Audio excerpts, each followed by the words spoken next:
Hey everyone, how you doing? My name is Oyinka Akimade. I'm a confidence and communication strategist. In case you don't know me, I wanted to come to share something with you. It's on how to reduce the noise in your communication. And if you're wondering why this matters to you, let me tell you why. If you want people to respond to you or your ideas or your questions or your perspective, then it's important that you make sure your communication is effective, right? Or if you want to avoid misunderstandings or conflicts that can actually make where you work a hostile place, then you want to listen to this because it would help you pass your messages across as efficiently and effectively as possible. So the first thing I want to talk about is understanding what noise means. What is noise in communication? And from even the word noise, noise is something that is unpleasant, that is not really what you want.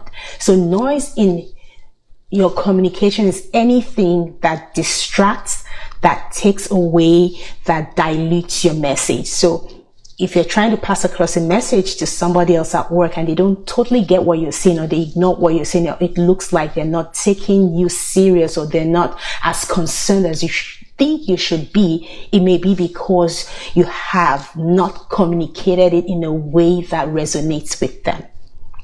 And so that is why it's important that we know about noise or barriers to communication. And there are different kinds of noises. There are the obvious ones of the environmental noise, which we know is easy to solve. It's a noisy background. In most cases, you can move to a quiet place, or you can reduce the volume of maybe background music or whatever it is that may be in your background. Or maybe there are people chatting. You can tell them to, quiet it down a little bit. But there are more, internal ones which you may not easily recognize, and that's why I'm talking about it today. The first one I want to talk about is physiological noise. What is physiological noise? It's when you have things within you that stops you from being effective as you interact with people. For example, you're hungry, you're thirsty, you're tired. Everyone knows when you're tired, you are the least effective in your communication. Why? You're short, you're cranky, you're not as tolerant as with other people as possible. You probably may not want to go the extra mile to help people understand what you're trying to say, right?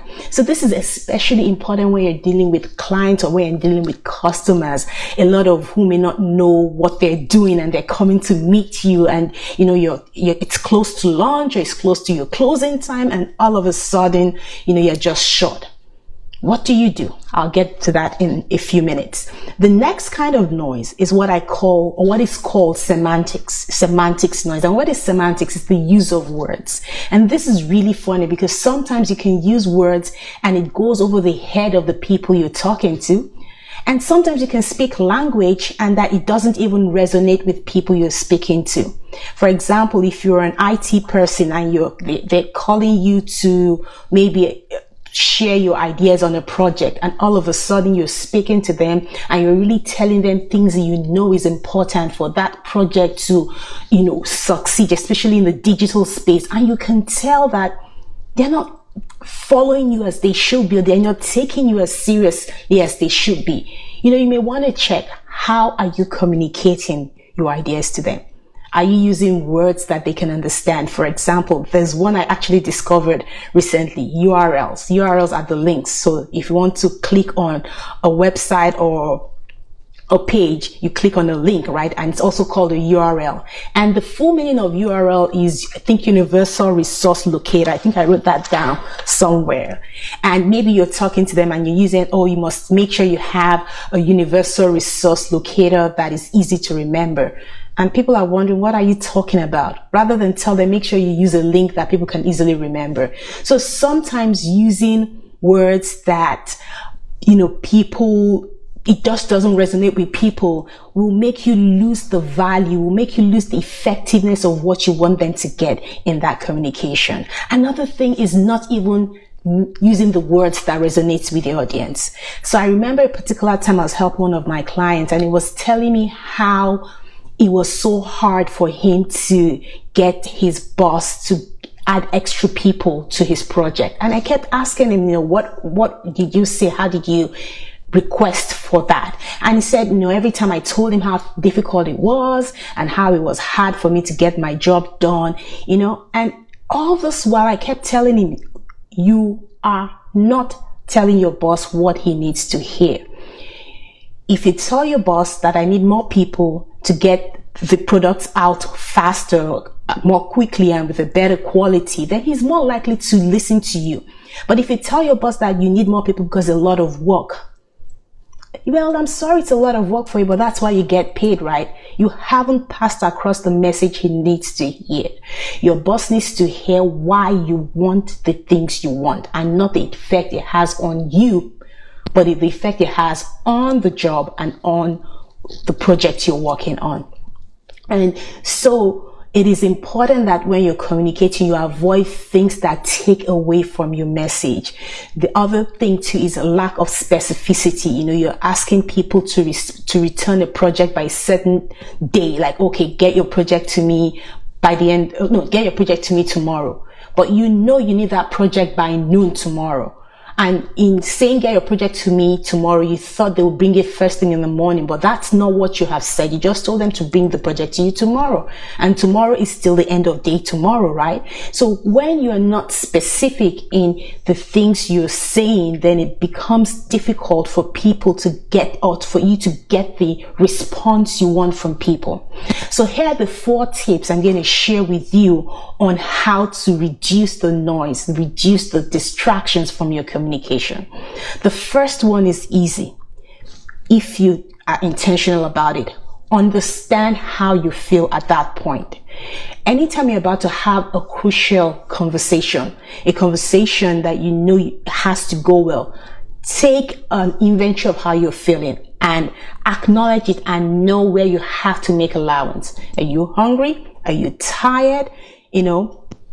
Are you thirsty? If you're hungry, you can quickly grab a bite or two to eat, then do so. But if you're not, understand that, hey, you're hungry, and if you're hungry, it's easy to be cranky. So, note to self, thou shalt not be cranky. That really helps, because understanding your state of mind helps you react to situations a bit better. The second thing is to be specific about what you want. If you know you need to get things done by a specific date, or you want your coworkers to give their input by a specific date and time, then state it. Don't just state, or get it to me by tomorrow. Tell them the time you need it delivered. If you maybe oversee a group of construction workers and they're supposed to paint a wall, don't just tell them, paint the wall blue. If they have the options of choosing navy blue, sky blue, baby blue, powder blue, sometimes just being specific will save you from a lot of trouble, because it tells the people you're conversing with exactly what you want, and there is less chance of misunderstanding. The third thing is avoid using jargons or technical words that people you're talking to or you're conversing with or interacting with would not understand. So break it down. It leads me to my 4th point. Break it down in words or in language that your audience speaks.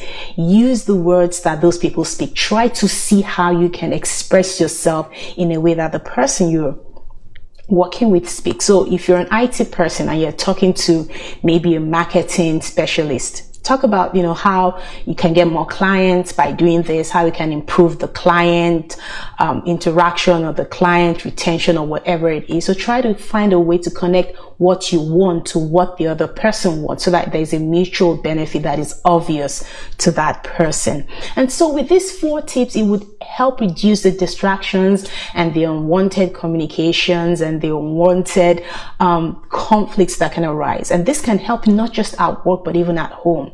I remember one thing that I do, especially with my kids and even my families, when I'm tired and they come asking me or arguing or telling me things, I've started to tell them, because I can, it's my family, right, that, hey, I'm very tired, I know I'm cranky, so let's have this conversation tomorrow. And that has saved a lot of angst and pain and disruptions and conflicts because I owned up to how I felt and I was in the position to move the time to something that was more suitable to everyone. So I hope that this would help, and I really want you to make it a habit. If you have any questions, drop a line in the comment below and then we'll get this conversation going. I'll see you in another live. Have a wonderful rest of your day. Bye bye for now.